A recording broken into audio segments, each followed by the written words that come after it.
just call it a night. As much...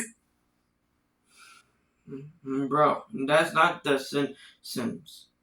It is only like a Halloween story. Like, I'm serious, bro. Really. You better like, comment, and subscribe, or else this monster will come to your house tonight.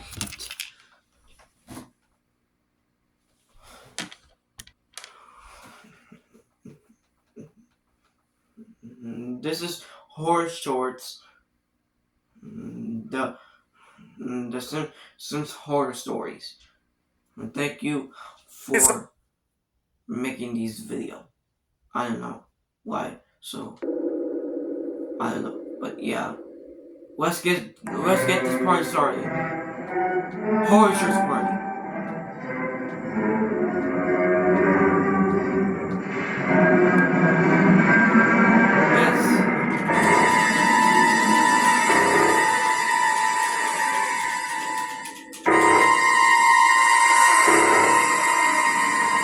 The next story was inspired by the image below. Of course, we don't want to disclose the image just yet, so please stay tuned to the end of the story to see what this story was inspired by. That being said, please enjoy our Simpsons Halloween special. The last year I ever went trick-or-treating would forever traumatize me to this day. It started out when my friends and I decided to dress up as the Simpson characters, which was always good for the candy haul. I went as Bart because of my spiky hair. My best friend was Milhouse because he naturally wore glasses. Our other friends went as Ralph since he was a bit chubby, and the other went as Nelson since he had buck teeth. Everything about the night started off like normal, with the exception of the fact that the whole neighborhood seemed to be just a little dead, and not in a spooky way either. For that reason, we weren't able to collect as much candy as we'd hoped for. After a couple hours of roaming through our neighborhood, we started to get the feeling that we'd hit just about every house. Things seemed to be wrapping up early as a lot of the last houses that we walked by started turning off their lights. Then, when we weren't too far from getting back to where I lived, we came across a small, dingy,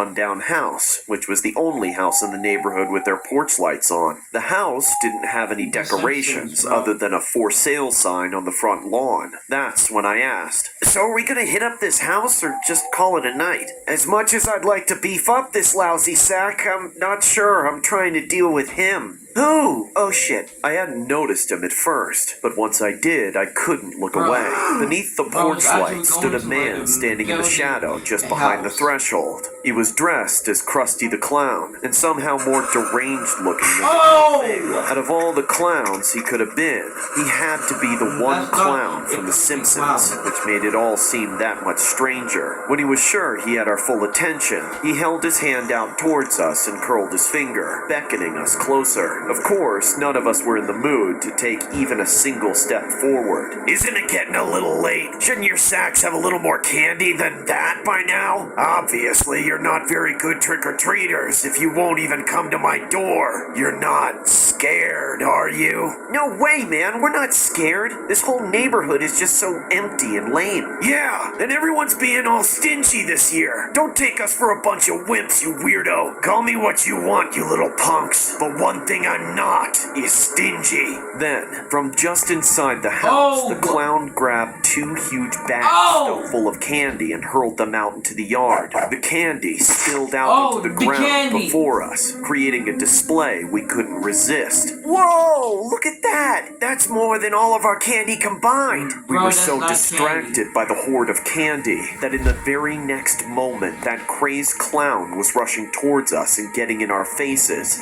grabbing at us and shoving handfuls of his candy into our bags. "Go ahead, take it. It's all yours. What do you say, huh?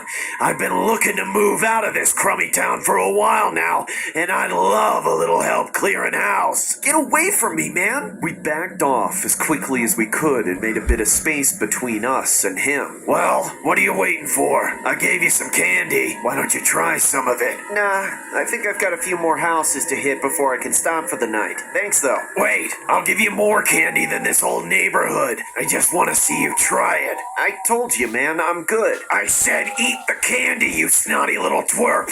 How about you learn to respect your elders, huh? I could remember shitting bricks when I saw my other two friends shovel as much of this creep's candy into their bags while he was focused on me. But it wasn't long before Krusty looked behind the two of them in the process of robbing him blind. He immediately let go of me and pushed me to the ground, and while he screamed in rage, he unsheathed a machete from his oversized clown pants. We all moved to scatter as I threw my bag of candy at him. The clown instinctively took a large swing of the machete and the bag split open, exploding with a shower of little candy wrappers. I had enough time to find my footing and started sprinting, but Krusty was close behind. Bro, I thought he was chasing people, like... Chased us all down the street, screaming and waving his machete at us the whole time, despite being slowed by the elongated clown shoes he was wearing, which forced him to run with exaggerated movements. He was fast and kept at it for a while. Eventually, we made a quick stop and hid in the bushes by some random house.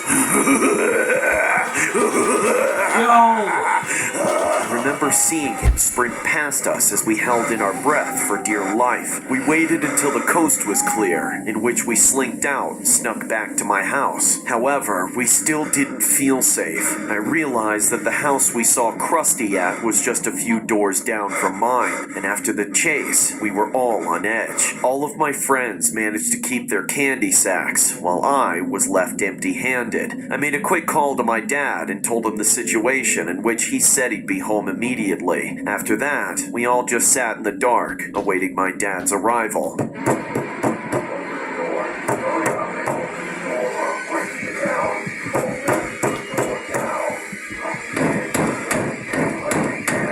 He was shouting coming from the other side, and the pounding only became louder. Somebody was screaming, demanding to be let in, but none of us could even dare to move. We all knew it meant that the insane clown had somehow found us.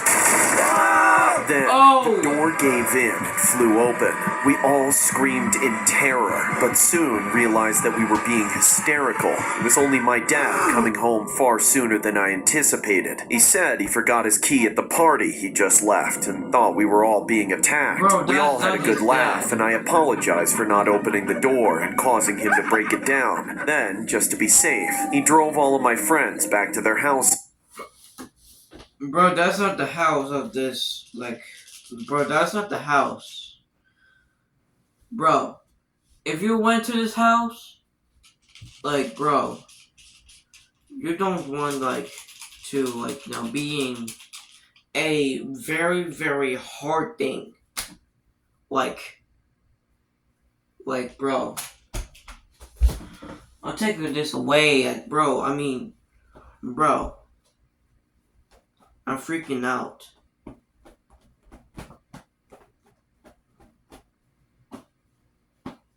Bro, I thought he was going to, I guess, gonna come,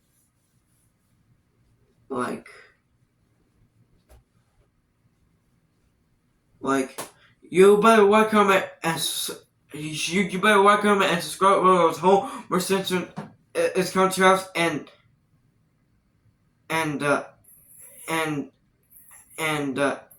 eat your donuts.